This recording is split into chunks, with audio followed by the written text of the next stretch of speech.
to a new episode of BLOC Art News. My name is Brenda Luciotis-Gargan, and I'm founder of BLOC Art, the local art portfolio where we represent 40 Latin American artists, which 30 are from Peru. Well, before going to international and local news, let's first think outside the block. Today's episode, well, in international news, it seems that Russian art collector Andrei Filatov is offering to buy the problematic statues from the United States. Problematic, and I'm using the bunnies here. Plus, and one of my favorite ones, it was about Francis Bacon triptych that was sold in $84.6 million in the last live stream Sotheby's auction. Yes. It was between a collector on the phone and then an online Chinese buyer. Want to know who got it? Well, stay tuned. Also, Rupert Murdoch, yes, TV and media mogul, seems that he's the next buyer of MCH Group. Yes, MCH Group has Art Basel fairs. I don't know. It seems that it's more than just a rumor now. Also, BLOC Art artist guest of today's episode is Carmen Reátegui, yes, versatile multidisciplinary female artist from the Fine Arts School of Lima, Peru, 76 years old, and she still has all the energy of this world. So, if I were you, I'll keep watching. Breaking news, well, seems that it was a rumor about Rupert Murdoch. We have an update about the spokesman of Mr. Murdoch that he has never been in this deal. So I'm going to continue with a little bit about the news because MCH, yes, they were trying to raise capital by attracting another investor. The rumor said that it was between a Chinese investor and Mr. Murdoch, but they've been hit hard by the coronavirus pandemic outbreak as its keystone event, the Watch Fair Basel World, has been cancelled for this year and 2021.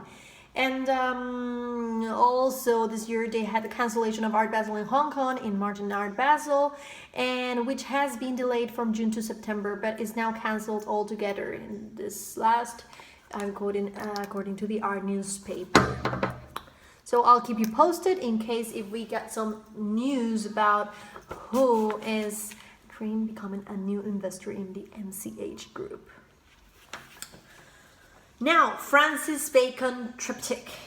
It was sold for $84.6 million in Sotheby's first major live stream evening sale. That happened just this week. Francis Bacon's triptych is inspired by the Orestia of Aeschylus. After $60 million, an online bidder from China appeared, adding increments of just $100,000 and slowing the auction to an agonizing snail's pace in the process.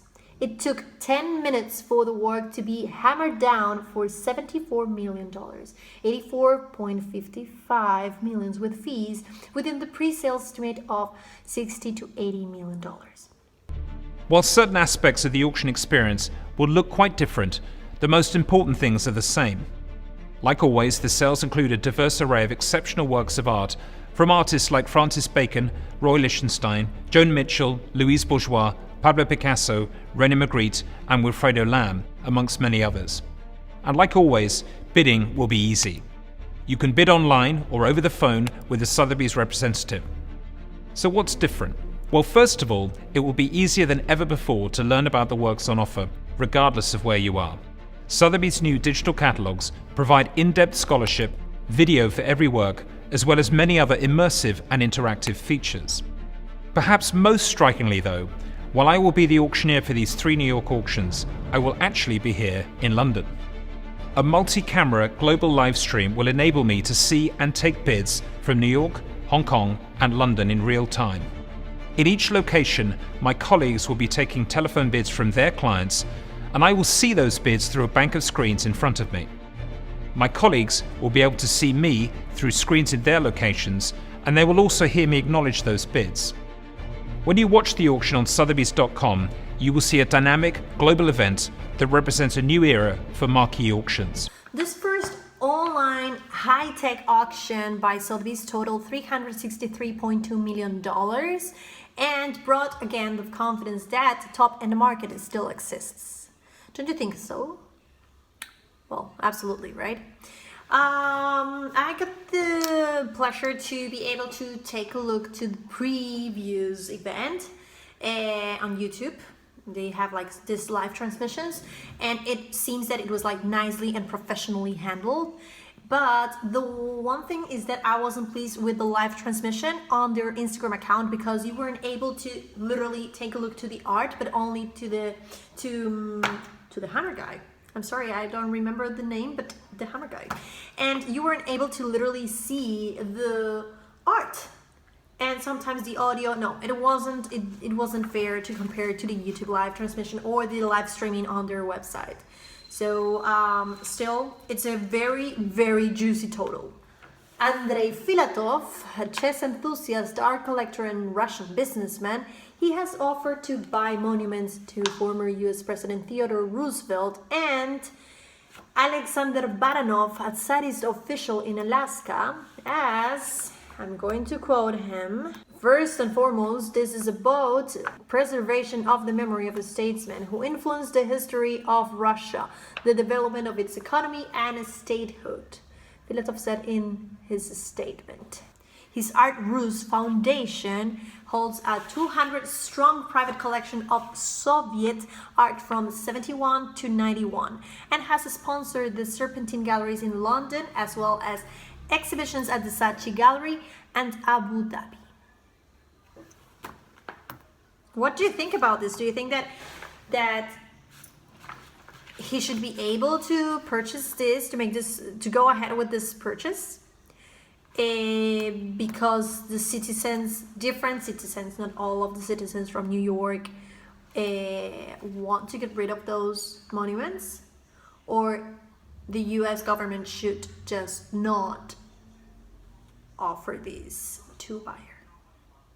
Drop a comment. Now, one of my favorite parts of this program is about our special artist. Today's episode we have Carmen Reátegui, BLOC Art artist, 76 years old, graduated from the Fine Arts School, and she has the entire energy of it all.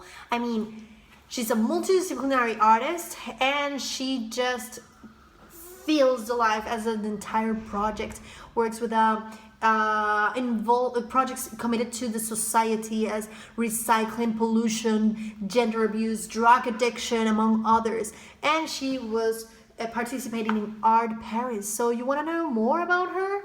Let's hear from her. I am Carmen Reátegui, a Peruvian visual artist.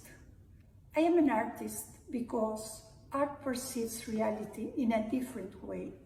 It manifests itself in the symbol and the metaphor, poetry. It opens the door to the subconscious, our inner world. Art befriends us with ourselves and thus liberates us from our own carnality to recover it with more intensity, a dissection process. I am passionate about those processes of deveiling and of recovery. Even though I work under the force of impulse, we suddenly realize that it belongs to the same factory where the thread of the feminine is woven on a temporal line, the mitochondria that connects us to the navel of creation. There is a constant reference to the figures of the Paleolithic goddesses troubled with their overwhelming genitalia and at the same time adored for being a promise of fertility.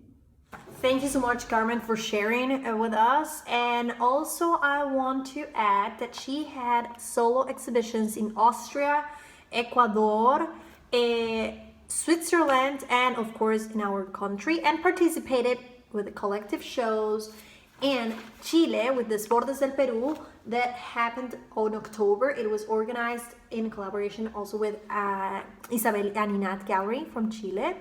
And currently right now, and it's only until up to today, by the end of the day, the virtual exhibition Herencias Colaborativas, Nuevas Conciencias de Creación, Collaborative Heritage, New Consciousness of Creation, curated by Hannah Ugas, and it's in collaboration with Mia Art Collection. Haven't visited yet? Well, go to this link, miaanywhere.com. Yes, type that on your browser, and welcome to our virtual and first online exhibition. Well, that's all, folks, for today's episode, and I really hope that you enjoy it. Remember, spread love, spread art, drop your comments in case if you want to wish amazing things or just more questions. And what else? Of course, keep safe, be a skeptic, question everything, and think outside the block.